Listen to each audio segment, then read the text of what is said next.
काफी ज्यादा social media पे छाया हुआ मुद्दा, पिछले 5-6 डेज से कंटिन्यू चीजें चल रही हैं और ऑलरेडी वीडियो बना हुआ है इसके ऊपर। कुछ और भी चीजें, कुछ और भी एनालिसिस इसके साथ आज देखेंगे। एक तो जो चैलेंज है, जो बातें हैं, पहले ये हमें समझने की जरूरत है कि जो इजराइल है वो एक नेशन है, कंट्री है, और अगर कोई कंट्री है तो उसे यूएन से रिकॉग्निशन मिलता है। दूसरा, जो 2 स्टेट सॉल्यूशन है वो इंप्लीमेंट नहीं हो पा रहा, तो उसके लिए क्या रास्ते हैं हमारे पास, क्या हथियार उठा ली जाए? तो this is a terrorist activity and any situation we never consider any terrorist activity. अब 2-3 चीजें आपको यहां जाननी होंगी कि war zone, terrorist activity, criminal जो प्रोसीजर्स हैं वो कहां कहां है। तो यूएन के अलग अलग क्लॉज हैं, उनके अकॉर्डिंग ये बातें आती हैं। वॉर केवल वही कंट्री अनाउंस कर सकती है जो यूएन के अकॉर्डिंग कंट्री हो, जो सोवर्जिन हो, और टेररिज्म को किसी फॉर्म में अप्रूवल या उसकी रिकॉग्निशन नहीं दी जा सकती। ये किसी भी इंटेंशंस को प्रोवोक करता हो, फिर भी टेररिज्म को हम सपोर्ट नहीं करते। मीन्स क्लैश ऑफ सिविलाइजेशन जो है, ये आपको भी पता होगा कि अलेक्सा मॉस्को का जो कॉन्सेप्ट है, 3 रिलीजन का वहां कॉन्फ्लिक्ट है, और उसकी वजह से ये सारी घटनाएं हुई, सारे इवेंट कंटिन्यू होते चले गए। आज ये इस वे में चला गया है कि जो फिलिस्तीनियन है, इनकी अपनी बात रखने वाला जो वर्ल्ड ऑर्डर का सपोर्ट है वो मिनिमाइज हो गया। दुनिया या तो वन साइडेड हो गई है, और या तो कुछ एक लोग हैं वो बहुत धीमी आवाज में अपनी बात कर रहे हैं, उससे बात बनेगी नहीं।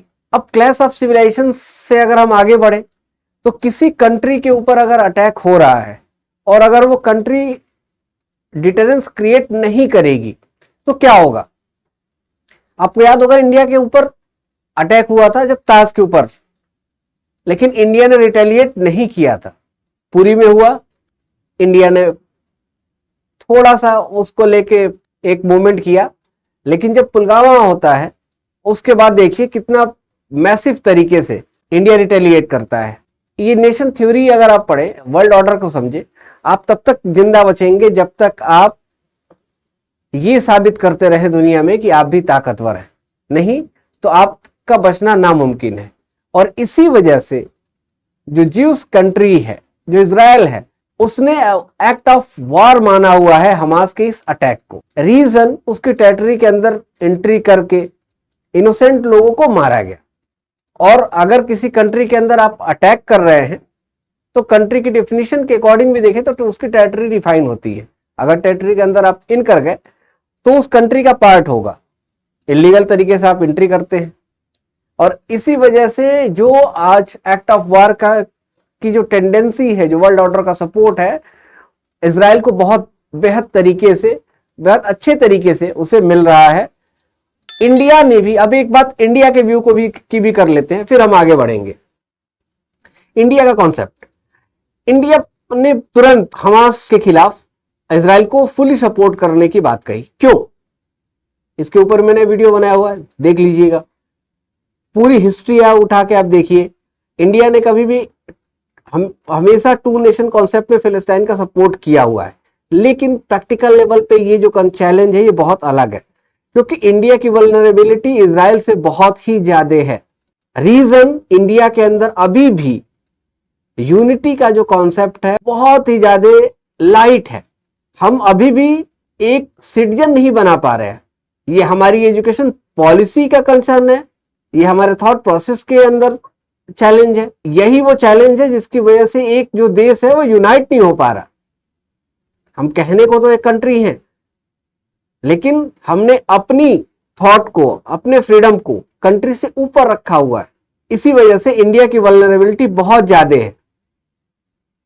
अलग अलग सेक्शंस में इंडिया को इसलिए डिवाइड करके, अलग अलग डिबेट में इंडिया को रख के देखा जाता है, किया जाता है। ये सारे प्रोस्पेक्टिव हैं।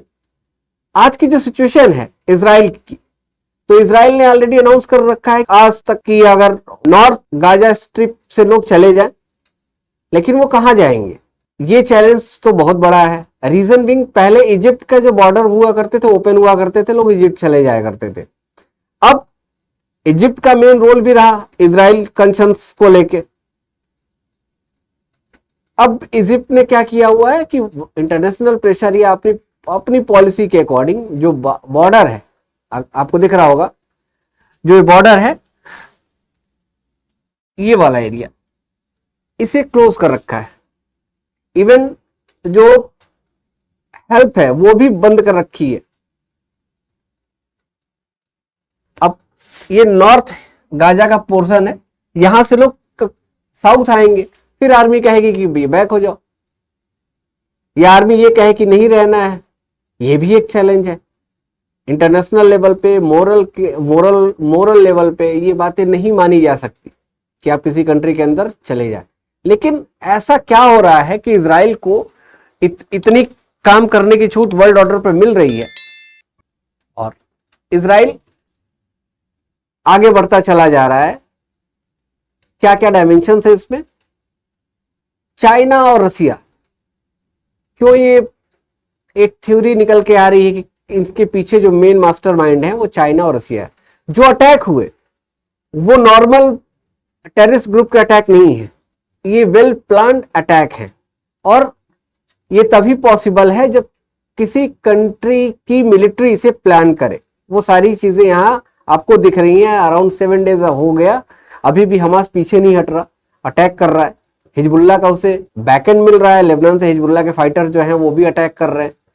हिजबुल्ला एक तरीके से बैकएंड है, ईरान का बैक सपोर्ट है। वर्ल्ड ऑर्डर अभी 2 पार्ट में डिवाइड है, Europe, USA, India, UAE, Japan, Africa के कुछ कंट्री जिसमें केन्या वगैरह आते हैं। इन लोगों ने सपोर्ट किया हुआ है इजराइल को। इजराइल के को अपोज करने में अगर देखें या हम हमास को सपोर्ट करने में देखें तो हमास का सपोर्ट और फिलिस्तीन का सपोर्ट 2 अलग अलग चीजें हैं। यहां हमास के सपोर्ट की बात हो रही है। Iran, Lebanon, Bahrain, Morocco, Yemen, Turkey, थोड़ा बहुत पाकिस्तान ये सपोर्ट कर रहे हैं। अब चाइना रसिया फैक्टर में क्यों बोल रहा हूं आपसे? रीजन, इसके बहुत ढेर सारे रीजन हैं और वर्ल्ड ऑर्डर की पॉलिटिक्स में ये चेंजेस होते रहते हैं। अभी वर्ल्ड ऑर्डर एक स्टेब्लिश वे में जा रही थी चीजें, चाइना ईरान को सपोर्ट कर रहा है, तो मिडिल ईस्ट के अंदर एक स्टेब्लिशमेंट देखने को मिल रही थी। सिया सुन्नी का जो कन्फ्लिक्ट था वो भी मिनिमाइज हो गया था। सऊदी अरेबिया थोड़ा सा और अपने आप को बेहतर फील कर रहा था। ईरान भी पहले से ठीक चीजें जा रही थी, दोनों के बीच में जो सिया सुन्नी कन्फ्लिक्ट है वो मिनिमाइज हो गया था। चाइना ने उसके अंदर इंटरवेन किया था। चाइना के इसमें अपने इंटरेस्ट है, और लेकिन चाइना को G20 और BRI को लेके कंसर्न है, ताइवान इशू को लेके कंसर्न है। तो वर्ल्ड ऑर्डर पे चाइना एक मैसेज देना चाह रहा है और उसी मैसेज का एक पार्ट अगर आप देखेंगे तो वो इजराइल अटैक है। इजराइल को बैकएंड है वेस्टर्न कंट्री का, इंडिया के साथ भी उसके रिलेशन अच्छे हैं। अगर आप किसी इनडायरेक्ट वे में मैसेज देना चाहें तो किसी स्टेब्लिश कंट्री को आप अनस्टेबल कर दे तो आपका जो मैसेज है वो क्लियर हो जाता है। यही सिचुएशन चाइना और रसिया ने मिलकर करी। यहाँ बैकएंड तरीके से ईरान को सपोर्ट किया, ईरान का सपोर्ट हमास और हिजबुल्ला से है। यहाँ ये चीजें बनी, ISIS के लोग भी इसमें इन्वॉल्व हुए। क्योंकि रसिया का भी अपना कॉन्फ्लिक्ट है, उसके साथ यूएसए के साथ जो कंसर्न है वो जग जाहिर है, नाटो के साथ जो उसकी बाउंड्री कंसर्न है वो ऑलरेडी क्लियर है, यूक्रेन वॉर उसका एक पार्ट है। और अभी रिसेंट में रमजान कार्दो जो चेचन्या का हेड पॉलिटिशियन है वो भी इनकी कम्युनिटी से आता है। यहाँ रिलीजियस थॉट ज्यादा प्रिवेल कर रहे हैं और उसी रिलीजियस थॉट के अकॉर्डिंग रसिया ने अपने स्टेटमेंट को चेंज किया और रमजान कादरी ने कहा है कि हम जाके वहां सर्व करेंगे। तो रसिया भी ये बात अब कह रहा है, वो अगेंस्ट में जा रहा है इजराइल के, जबकि इजराइल ने कई ऐसे मौके पे रसिया के खिलाफ कोई एक्शन नहीं लिया। सीरिया में दोनों आमने सामने हैं, इसके बाद भी जो स्टैंडर्ड ऑफ प्रोसीजर्स है वो मेंटेन है, रिलेशनशिप बेहतर है। और इन चाइना और रशिया का एक और एडवांटेज है इजराइल के ऊपर अटैक में कि आर्म सप्लायर कंपटीशन में दोनों कंट्री, चूंकि यूक्रेन वॉर में इन दोनों कंट्री के जो वेपन रहे वो बहुत यूजफुल नहीं दिखे। आपने देखा होगा वर्ल्ड ऑर्डर में ये कॉन्फ्लिक्ट देखने को मिला, चीजें बहुत नीचे की तरफ चली गई, मार्केट जो है वो नीचे की तरफ चली गई, एक जो क्रेडिबिलिटी है इस मार्केट की वो कम हो गई। और जब कम हो जाती है तो फिर आपको उसको रीस्टैब्लिश करना होता है। और उसका एक एग्जांपल आप देखेंगे कि यूक्रेन के ऊपर जो कॉन्फ्लिक्ट बढ़ा उसको हटाने के लिए उसके ऊपर, क्योंकि सबका फोकस है वर्ल्ड ऑर्डर का, तो वो जो अटेंशन है उसको हटाने के लिए ये चीजें प्लान की गई। और इसका अगला स्टेप क्या होगा ये तो नहीं कह सकते, लेकिन ये जरूर है कि इससे जो सबसे बड़ा नुकसान हुआ वो फिलिस्तीन का हुआ। फिलिस्तीन का नुकसान इस वजह से हुआ कि फिलिस्तीन 2 स्टेट के फॉर्मेशन में काफी हद तक अपने को एक लेवल पे लाके रखा हुआ था, आगे बातें चल रही थी, यूएन में भी इसके लिए बातें बढ़ रही थी। लेकिन अब ये चीजें बहुत बैक हो जाएंगी और जब लोग ही नहीं बचेंगे तो नेशन का कॉन्सेप्ट जो है वो बैक होना लाजमी है। इसीलिए ये पूरी बनी बनाई चीजें थी और दूसरे के इंटरेस्ट के अगेंस्ट के लिए अपनी कुर्बानी देना कहीं से बुद्धिमानी नहीं होती। हमास ने इस बात को नहीं समझा, क्योंकि हमास का कंट्रोल भी बहुत ज्यादा है गाजा के ऊपर। 20 लाख हाई, वर्ल्ड की सबसे ज्यादा population wise high density area है वो, 365 स्क्वायर किलोमीटर का एरिया जिसमें 20 लाख लोग रहते हैं। उसके ऊपर बंकर है, जमीन के नीचे भी बंकर बने पड़े हैं। किसी को नहीं पता कि उसके बंकर किस तरीके से बने होंगे। हो सकता है कि मेडिटेरियन सी के अंदर भी उसने बंकर को एक्सटेंड किया हो, या हो सकता है कि इजरायली बॉर्डर की तरफ भी बंकर बने हो। वो तो आगे जाकर मिलिट्री ऑपरेशन के बाद जब चीजें आएंगी तो क्लियर होगा। इस मैप को अगर आप देखें तो आपको एक और चीज क्लियर होगी कि गाजा स्ट्रिप के बगल में मेडिटेरियन सी है और मेडिटेरियन सी में अमेरिका ने अपनी नेवी को तैनात करके रखा हुआ है ताकि वो अटैक नहीं करेंगे, लेकिन ये श्योर करेंगे कि किसी भी बैकएंड से कोई और कंट्री इजराइल के ऊपर अटैक ना करे, जिसमें ईरान का सबसे ज्यादा नाम लिया जा रहा है। इजिप्ट बहुत ज्यादा एग्रेसिव नहीं है, लेकिन और भी जो कंट्री है, लेबनान है, वो कोई ऐसा मेजर अटैक ना करे, इसको श्योर किया जा रहा है। क्लैश ऑफ सिविलाइजेशन जो है वो एंड ऑफ सिविलाइजेशन की तरफ जा रही है। बचेगा वही जो अपने एग्जिस्टेंस को बचा पाए। और यहां जो सीन है वो बहुत अलग लेवल पे गया, क्योंकि ये पूरा अटैक भी बहुत ऐसी सिचुएशन में किया गया। 56 लोग मारे गए, अब किसी और 56 लोग अलग अलग कंट्री के मारे गए, जिसमें सबसे ज्यादा अमेरिकन मारे गए।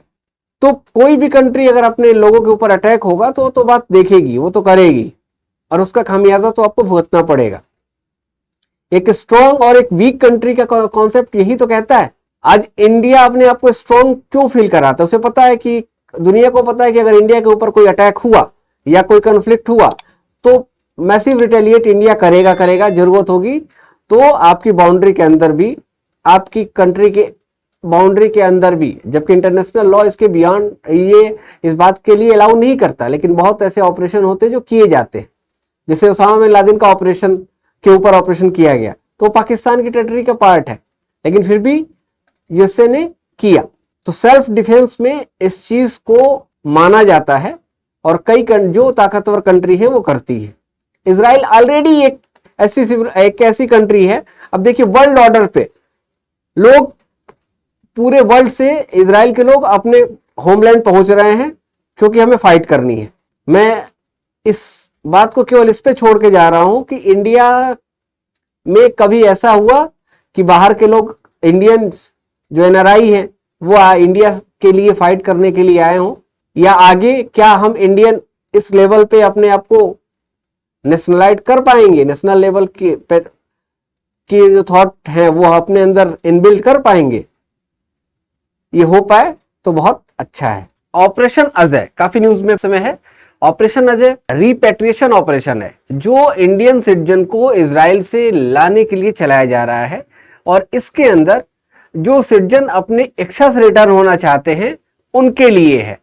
ये इवैक्यूएशन ऑपरेशन नहीं है, ये इसको देख के चलना है। कई बार एग्जाम के अंदर ऐसी गलतियां होती हैं, और इसके अंदर नेवी को भी स्टैंड बाई मोड पे रखा गया है, साथ साथ में एयरफोर्स जो है वो ऑलरेडी वर्क कर रही है। अराउंड 18,000 इंडियन सिटीजन है इजराइल के अंदर, जिसमें से 1,000 स्टूडेंट हैं। इसके अंदर लार्ज लेवल पे traders, IT professionals, domestic worker ऐसे लोग हैं, और इजराइल ने पूरे इंडियंस को इसके लिए थैंक्स भी बोला है, उनके कंट्रीब्यूशंस की रिस्पेक्ट भी करी है। देखिए ये पीटीआई की जो न्यूज है। कुछ और ऑपरेशन देख लेते हैं। ऑपरेशन सेफ होम कमिंग 2011 में शुरू किया गया था, और उसमें इंडियंस को इवैक्यूएट करना था लीबिया से, वहां जो कॉन्फ्लिक्ट चल रहा था, जिसमें एयरफोर्स और नेवी दोनों का यूज किया गया था। ऑपरेशन समुद्र सेतु नेवल ऑपरेशन था कोविड के समय, और इसमें 3,992 इंडियन सिटीजन को होमलैंड पे लाया गया था वाया सी। ये जानने वाली चीज है। वंदे भारत काफी फेमस रहा कोविड के समय, और अराउंड 60 लाख इंडियन को 30 अप्रैल 2021 तक इंडिया लाया गया था। ऑपरेशन देवी शक्ति अभी न्यूज में रहा, जब अफगानिस्तान में काफी कॉन्फ्लिक्ट चला, जब तालिबान ने फिर से रिकैप्चर कर लिया अफगानिस्तान को, और वहां से इंडियन को लाने के लिए इसे चलाया गया था। Operation Ganga, operation Ganga Ukraine में जो इंडियन फंसे हुए थे उनके बीच में, उनको यूक्रेन और रसिया के बीच में जो कॉन्फ्लिक्ट चल रहा था, जो वार चल रही थी, उसके लिए वहां से इंडियन को इवैक्यूएट करने के लिए यूज किया गया था। ऑपरेशन दोस्त, ये basically search and rescue operation था, जो सीरिया और टर्की के अंदर जो अर्थक्वेक आया हुआ था, इसमें लोगों जो बचे हुए थे, एक तरीके से ये हेल्प प्रोवाइड की गई थी। ऑपरेशन कावेरी, अभी सूडान के अंदर जो कॉन्फ्लिक्ट चल रहा था, उसमें 3,000 इंडियन को वहां से रेस्क्यू करने के लिए यूज किया गया था। तो ये है ऑपरेशन की एक सीरीज, जो साथ साथ में देखते रहिए। कभी भी क्वेश्चंस करते समय ये देख लीजिए कि रिलेशंस किस वे का, उसका ऑब्जेक्टिव क्या है उस ऑपरेशन का, कौन कौन से मोड यूज किए गए हैं, कौन कौन सी आर्मी या इंस्टीट्यूशन से इन्वॉल्व है, और उसका मोटिव क्या है। अगर ये 3 चीजें आप देख के जा रहे हैं तो क्वेश्चंस नहीं गलत होते हैं। अभी इस तरीके की चीजें काफी न्यूज में रहेंगी। इंडिया इजराइल, कई तरीके की वीडियोस हैं, मार्केट में कई तरीके की बातें चल रही है। हम आईआर के डायमेंशन से देखेंगे कि आफ्टर इंडिपेंडेंस, जब भारत आजाद होता है और अब तक इजराइल को लेके इंडिया की क्या पॉलिसी रही, इंडिया ने रिकॉग्निशन दिया या नहीं दिया, इंडिया ने कब रिकॉग्नाइज करा। स्टार्टिंग में इंडिया ने डिनाई करा था 2 स्टेट पॉलिसीज को, जब फिलिस्तीन को डिवाइड किया जा रहा था। इवन दो इजराइल के एंट्री में भी इंडिया ने अगेंस्ट में वोट किया था, और 2 स्टेट के अगेंस्ट में भी इंडिया ने यूएन में अगेंस्ट में ही वोट किया था, लेकिन इसके कुछ अलग मायने थे।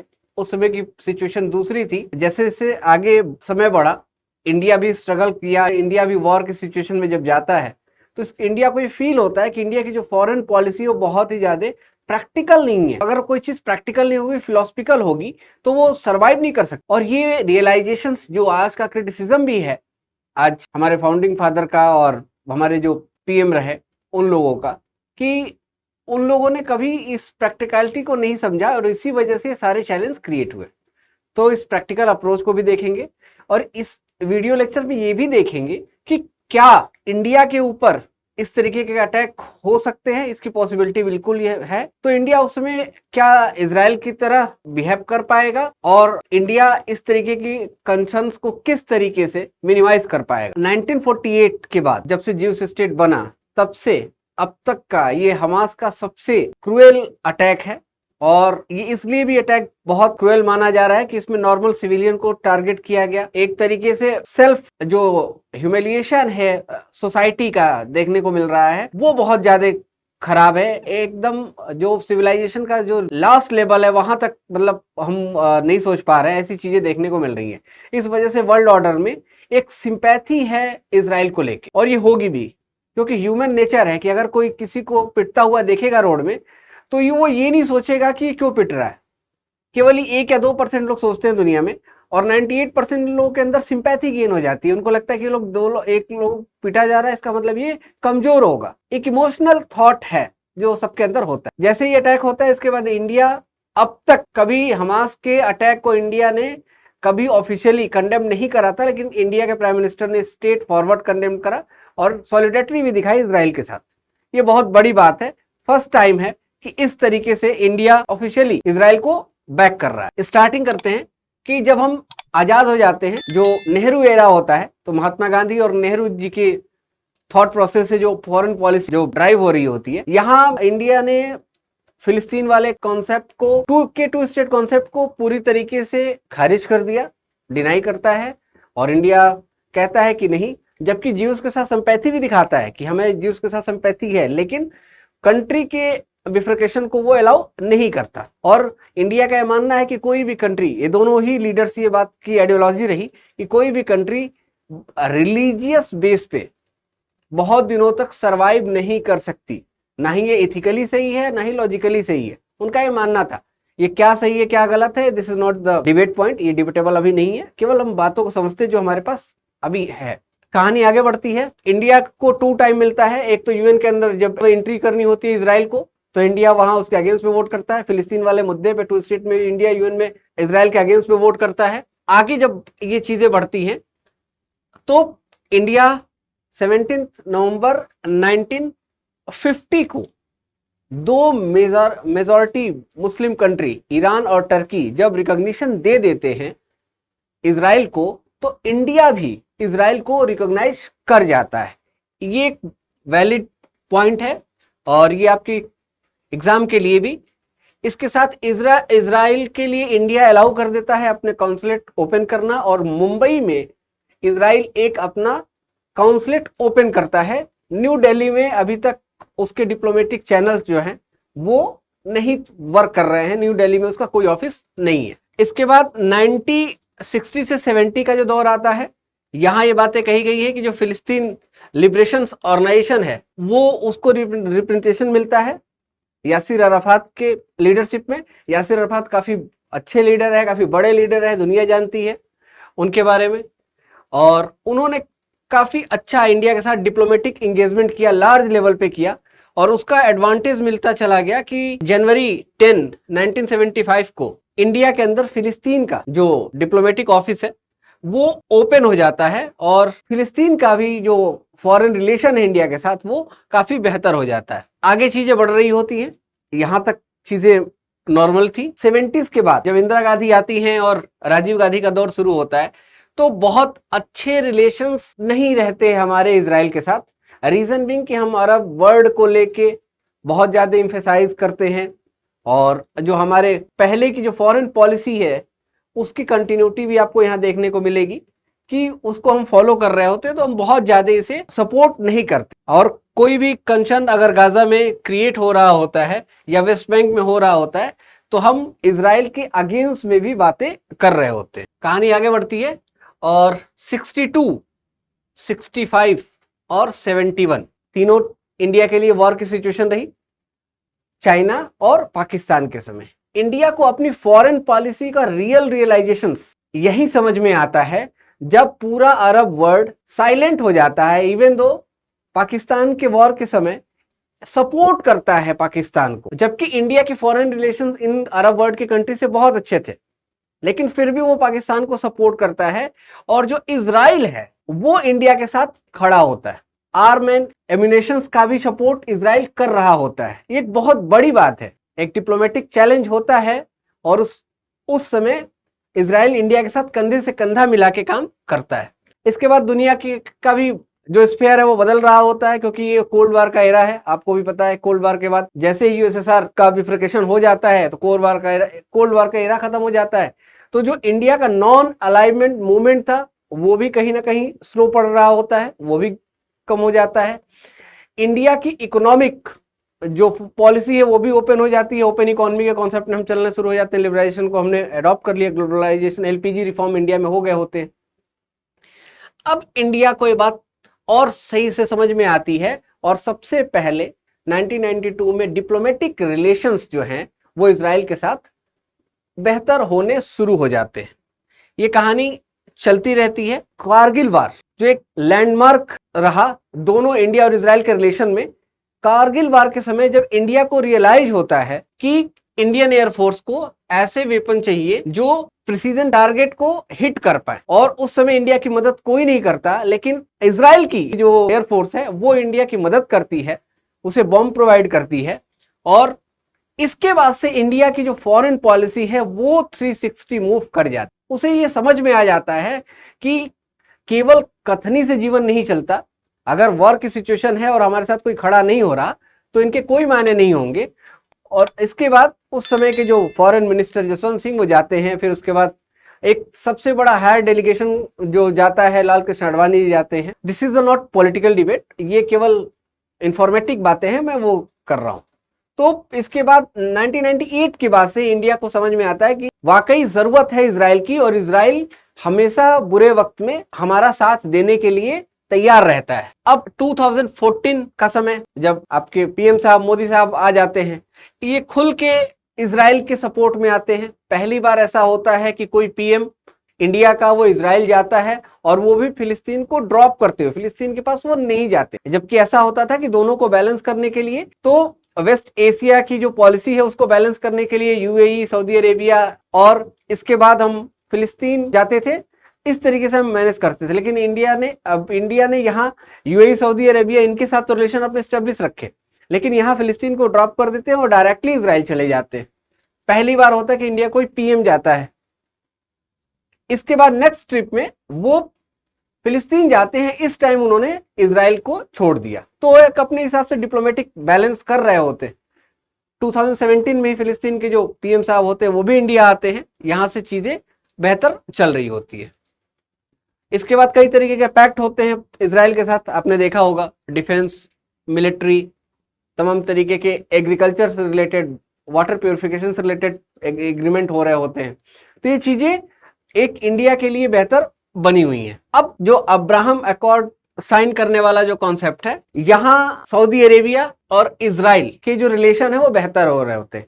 एक कॉन्सेप्ट यहाँ और है जो मिस हो रहा है, और वो आपको आगे जाके परेशान करेगा। देखिए, अरब वर्ल्ड में सऊदी अरब की धाक रही, और सऊदी अरब लीडर रहा अरब वर्ल्ड का। अब अरब वर्ल्ड के साथ चैलेंज ये हुआ कि इधर लास्ट 5 to 7 ईयर में टर्की का इमरजेंस, तो टर्की अपने आप को पहले से ही खलीफा वाले मोड में रखता है, का इमरजेंस, और उसका बैक सपोर्ट होना पाकिस्तान का सऊदी अरेबिया के लिए एक चैलेंज होगा। और ये चैलेंज जब हुआ तो ये जो पॉलिटिक्स है, ये जो लीडरशिप है, ये कहीं ना कहीं सऊदी अरेबिया के पास से निकल के टर्की की तरफ शिफ्ट होती दिख रही है। इसमें अजरबैजान का भी काफी रोल है। ये तीनों मुस्लिम कंट्री हैं और तीनों टर्की को ही प्रमोट करते हैं, और टर्की अपने आप को खलीफा बताता भी, वो चाहता है कि अरब वर्ल्ड को वो लीड करे, वो लीडर बने। तो ये क्या हो रहा है कि वर्ल्ड ऑर्डर में जो ये शिफ्टिंग हो रही है पावर की, इसकी वजह से भी ना फॉरेन पॉलिसीज में चेंजेस हो रहे होते हैं, और यहाँ वो ये चेंज आता है, और इसका इम्पैक्ट इंडिया के साथ भी देखने को मिलता है। तो ये तो बात हो गई कि अब तक चीजें रही। अब इंडिया के साथ G20 अभी होता है, और G20 के साथ हम मिडिल ईस्ट से एक पाथ निकालते हैं, और हम कहते हैं कि चाइना का जो 1 बेल्ट 1 रूट है उसका हम काउंटर हमने यहाँ तैयार किया, वो हाइफा पोर्ट से भी होके निकलता है। अब इस अटैक के बियॉन्ड देखें तो ये अरब वर्ल्ड के और जो कंट्री हैं, लेबनान, ईरान, ये नहीं चाहते कि इजराइल से बहुत अच्छे रिश्ते हों, इस वजह से ये बैकएंड सपोर्ट कर रहे होते हैं हमास का, और जो और टेररिस्ट ग्रुप है इनका, जिसकी वजह से लेबनान से भी अटैक हो रहा होता है। अभी ये सीन चल रहा है, अभी सिचुएशन ऐसी चल रही है। तो इजराइल की जो पॉलिटिक्स है, या इजराइल का इंटरनेशनल लेवल पे जो रोल है, उसको इंडिया के कंटेक्स्ट में कई लेवल पे हमें समझने की जरूरत थी, जो मैंने आपको एक प्रिसाइज वे में बताया। अब नेक्स्ट क्वेश्चन पे आते हैं कि क्या इंडिया के ऊपर अगर ऐसा अटैक हुआ तो इंडिया किस तरीके से रिटेलिएट करेगा। देखिए, अभी पॉलिटिकल लेवल पे हमें बात नहीं करने की जरूरत है, ये हमारा पोर्शन भी नहीं है। वहां की पॉलिटिक्स अलग है, वहां सब लोग एक दूसरे से मिलकर खड़े हो गए, इक्का दुक्का कोई बयान आया, नहीं तो सारे के सारे लोग, इवन अपोजिशन लीडर भी जाके मिलिट्री के साथ लग गए और वो अटैक शुरू कर दिया उन लोगों ने। वहां वो चीजें हैं। इंडिया के साथ चैलेंज इजराइल के साथ कि उसके पास बेहतर इक्विपमेंट है, बेहतर सपोर्ट है, बेहतर फाइनेंशियल सपोर्ट है, अमेरिका का ओपन सपोर्ट है। इंडिया की सिचुएशन में सारी चीजें अलग होती है। इंडिया सेल्फ से चीजें मैनेज करता है, इंडिया को बहुत सपोर्ट नहीं मिलेगा, कंफर्म में नहीं मिलेगा, थोड़ा बहुत मिलेगा, लेकिन जिस तरीके से इजराइल को मिला वैसा नहीं मिलने वाला। वो चाहे किसी कंट्री के अगेंस्ट में इंडिया खड़ा हो जाए, या इंडिया के ऊपर कोई इस तरीके का टेररिस्ट अटैक हो जाए। लेकिन इंडिया के पास दो चीजें बहुत बेहतर है। पहला, सबसे ज्यादा हमारे पास पॉपुलेशन है, वो भी यंग पॉपुलेशन। तो जो इजराइल के पास कंसर्न है कि सब कुछ देने के बाद भी इजराइल की आर्मी ही वहां फाइट करेगी, यहाँ ये चैलेंज हमारे पास नहीं है, तो यहाँ हम आसानी से इन चीजों को टैकल कर लेंगे। दूसरा, इमर्जिंग इकोनॉमी है, इकोनॉमिक सिचुएशन हमारी बहुत अच्छी है, दुनिया भर के इन्वेस्टमेंट है हमारे पास, एक बड़ी इकोनॉमी है, बड़ा मार्केट है, तो इसकी वजह से भी वर्ल्ड ऑर्डर का जो प्रेशर होगा वो बहुत ज्यादा होगा इंडिया की सिचुएशन को स्टेबल करने के लिए। तो कभी भी हमारे खिलाफ ऐसा कोई काउंटर होता भी है तो बहुत शॉर्ट ड्यूरेशन में वो मिनिमाइज हो जाएगा। और तीसरा, जिस तरीके से लीडरशिप चलेगी, जो डिसीजन लिए जाएंगे, Indian army one of the most best army है एक तरीके से, मान लो आपको लैंड के ऊपर, तो वहां भी ये चैलेंजेस जो होंगे इंडिया के लिए वो कोई बहुत बड़े नहीं होंगे। लेकिन कभी भी अगर कोई सोया हुआ है, या भले ही वो शेर हो, 10 भेड़िए अगर मिल जाएं तो शेर की जिंदगी के ऊपर आफत आ जाती है। वही सिचुएशन इजराइल की आज हुई है। अगर सडन किसी के ऊपर अटैक आप करेंगे तो आप उसके, अब देखिए वो मिलिट्री बेसिस को भी वहां कैप्चर कर लिया गया है। कोई क्या करेगा अचानक से, जब इतनी तेजी से हेवी लेवल की फायरिंग शुरू हो जाएगी, इतने ज्यादा लोग सारे एरिया से अटैक शुरू हो जाएंगे तो। लेकिन इंडिया इन चीजों से सीख रहा है, इंडिया इन चीजों को और बेहतर कर रहा है। ऑलरेडी इंडिया की foreign policy, military policy, strategic policies में सारे रिसर्च होते रहते हैं, तो ऐसा कुछ नहीं है। और इंडिया ऐसी चीजों को बहुत आसानी से और बहुत खुल के जवाब दे पाएगा। आगे पढ़ते रहिए और हमसे जुड़े रहिए। हमारे फाउंडेशंस और हमारे SIP दोनों क्लासेस चल रहे हैं। अपनी प्रिपरेशंस को बेहतर बनाइए और भी ऐसे आपको तमाम वीडियो मिलते रहेंगे। Thank you so much. God bless you all.